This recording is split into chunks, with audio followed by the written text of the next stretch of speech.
Apparently, the Niggle Wiggles over at Xbox HQ didn't learn their lesson, because not only have they refused to do the right thing, now they've actually decided to go and do the wrong thing. On Friday mid-morning, Xbox organized a press conjugation and made the baffling announcement that they will phase out video games entirely by the year 2030. Hello citizens, my name is Glenn, and you're witnessing the Quagmire Truth Complex in real time. Please adjust your headsets to +4 GMT, and be aware that your ear holes are about to take a chemical bath of bona fide Xbox baloney. CEO of Xbox Nasty Shawarma has set a date for the end of video games as we know it, July 28th, 2030. And you know why they're doing this, right? This is because Xbox stock is up 23% after the announcement that they will no longer produce physical discs in 2028. The Q3 earnings report shareholders initiated a leveraged stock buyback program approved by the board, which sent the stock surging over 329 points. Now, on the back of this impressive sounding terminology, Xbox chair thing Nasty Shawarma decided to go full mode and restrict the purchase of games entirely. So not only did they block the physical sales of games, but now they are blocking the sales of games in totality. And this is because Fortnite, the popular game, is a free-to-play digital download. That means it does not require money in order to play. However, Fortnite has circumvented the issue of being purchasable by generating money from its proprietary cryptocurrency known as V-Bucks, or more commonly known as V-Bucks. That means that Fortnite has not sold a single game, and yet it is a $1 trillion industry. Gamers have expressed public enjoyment over other games, such as Resident Evil 2, Peggle Remastered, or Resident Evil 1, but Xbox is saying loud and clear to those gamers, we don't give a chocolate dog about your preferences. These games that go, quote, for sale, are sinking our finances. And let's be honest, folks, this is a Quagmire Truth fact that physical game sales only account for 1% of all game sales. For sale games are 1.1% of all revenue worldwide, and non-purchasable games are a whopping 99.9% of all income universally. The thing that really grinds my gears about this is that once it's proven that selling games is no longer a viable business model, companies such as PlayStation, Atari, Guitar Hero Arcade, and Nintendo are going to copy and paste this formula. Because the first thing you learn about business is that it's all about their money, and it's hardly about my pleasure. It's hardly about my pleasure at all, or yours for that matter. And this is particularly painful if you're a gamer who mostly enjoys the thrill of buying games, rather than actually playing them. Historically, non-playing gamers make up 3/6 of all consumers, and gamers who actually play the games they purchase are a pathetic 7/8 of the pie. So Xbox is appealing specifically to non-purchasable games with an audience of player gamers, and this is a blatant FU to any non-playing gamer buying for sale games.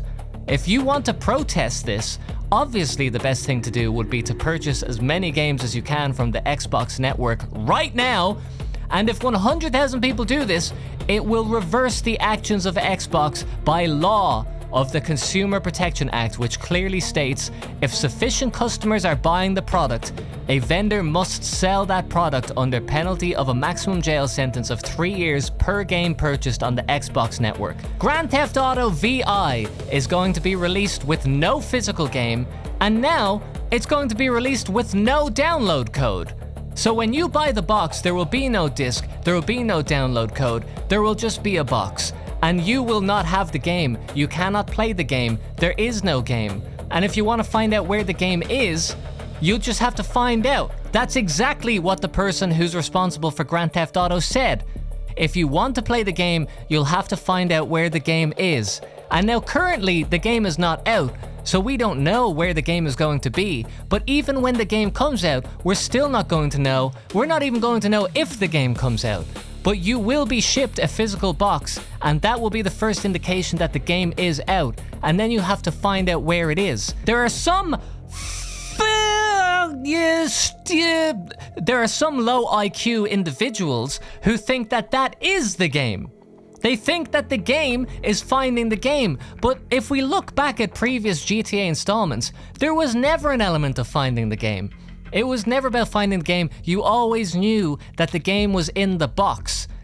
And I am not a fan of puzzle games being inserted into every action adventure. I am playing GTA VI to drive around and to shoot people. I'm not playing it to find the game.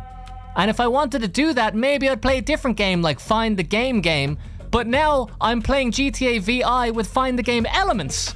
That is not what I signed up for. And also, you're going to have to send your passport and your ID to play the game. Now, why are they doing that? It's because they're building a digital infrastructure. They are building a digital ID, and for the digital ID to have any sort of impact on your life, they're going to need to tie it to a digital currency. And the digital currency will need to be enforced by local hardware. So the local hardware is going to be the game. That's what you want in your physical realm. That's what you're going to be interacting with. Then that is going to need the use of digital ID. And once you have those things set up, you can implement the digital currency, and you will have the 3 pillars of digital spyware, which is going to be launched globally with GTA VI. This is going to be the first time where they are going to do a global experiment to see how many people, probably tens of millions, are going to submit their real life ID in order to play the game. And once you have people on that infrastructure, you'll never get them off because you can tie this information to everything that they do. Anytime that your passport info or your ID info has been entered anywhere, it's going to be tied to your GTA account. And if you kill people in GTA, you might as well have killed people in real life. If you can find the game, that is. Nintendo, however, is the opposite. Almost of all of their sales are coming from Mario at the moment. Physical Mario game is selling like gangbusters in Nintendo land. Xbox, however, is pivoting from gaming altogether. Xbox is going back to the company's original plan, which was cube-focused recycling. So they'll take some sort of cube object, and they will take that cube and they'll turn it into something else like a couch. Now you'll know that it used to be a cube, but now it's a couch, okay? Do you get it?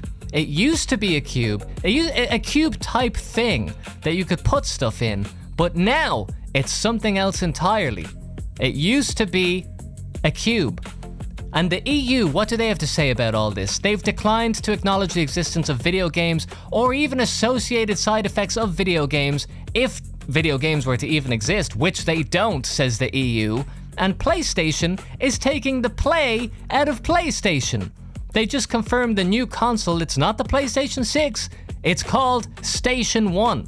They're going back to basics, and they're taking the play out of it because there won't be any games on the station.